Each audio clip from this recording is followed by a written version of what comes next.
Welcome back to the WHHI News. This week, a new poll was released on Nikki Haley and Donald Trump by the Winthrop poll. And joining me now is the director of the Winthrop poll. It is Scott Huffmon at Winthrop University. Scott, any big surprises in your findings? First of all, tell us what you found out.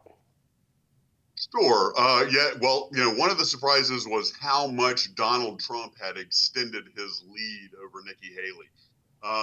As folks dropped out of the race, the big question was whether or not they would go to another anti-Trump candidate or whether they would fall in line behind Trump.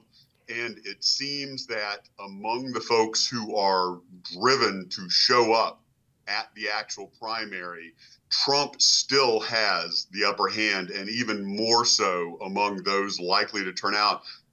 From our November poll to now, and from other polls till now, she is now at least 35, 36 points behind Donald Trump. That matches her Real Clear Politics average, her 538 average, among other polls. So, she is struggling to keep up with the party of Donald Trump.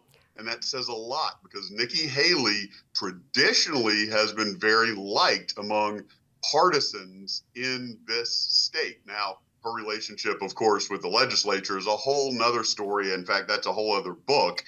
But her approval among partisans in the state has always been pretty solid. That's no longer the case as she attacks Donald Trump. Yeah, I'm sorry, didn't mean to interrupt you there, but you looked at, your numbers were very similar. I know CBS News released a poll too as far as percentage for each candidate, but you mentioned approval rating. That's gone down for Nikki Haley, has it not?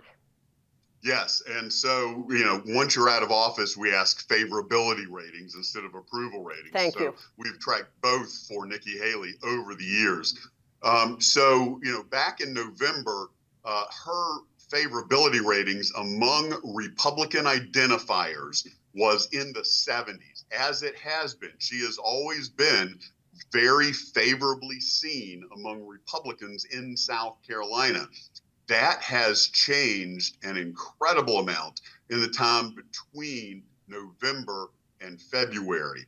And so if you go and look at our results, you can see a steady decline in favorability, an increase in unfavorability ratings, and it seems to be due mostly to her increasing very pointed attacks on Donald Trump. That says a lot about the Republican Party in South Carolina. Nikki Haley rose to prominence as the queen of the Tea Party in South Carolina. Very, very popular, with the exception of when she, endorsed Mitt Romney, while even Herman Cain was polling better than Mitt Romney at the time. But other than that, she's wildly popular. She has strong favorability. But it turns out South Carolina's Republican Party, very much like the National Republican Party, it is Trump's Republican Party. Now, as we know in politics, things can always change on a dime at the last minute before the primary. I know you mentioned in your report on the poll that the comments that Donald Trump made about NATO and Russia going after some of the NATO allies had not been made yet. Whether or not that'll have influence, who knows? Also, had he made any comments about the military and her husband serving in the reserve before the poll was taken? Right as it was going on, and in the first third of our poll was when former Governor Haley lost to none of these candidates in Nevada, which may not have hurt her, but it certainly couldn't have helped her. So, we have a lot going on right now, and, as we sort of break down the support among conservatives in South Carolina. We're already out of time, Scott. I'm so sorry because I'd love to talk with you more. I'm going to point people to winthrop.edu as the website for the university. And from there, they can really dig into your results. Is that correct? Find it from there? Absolutely. All right. Appreciate your time. Dr. Scott Huffmon, Winthrop University. Again, nice speaking with you. Always my pleasure. And when we come back, we will have an entertainment report with Jessa Jeremiah. Don't go away.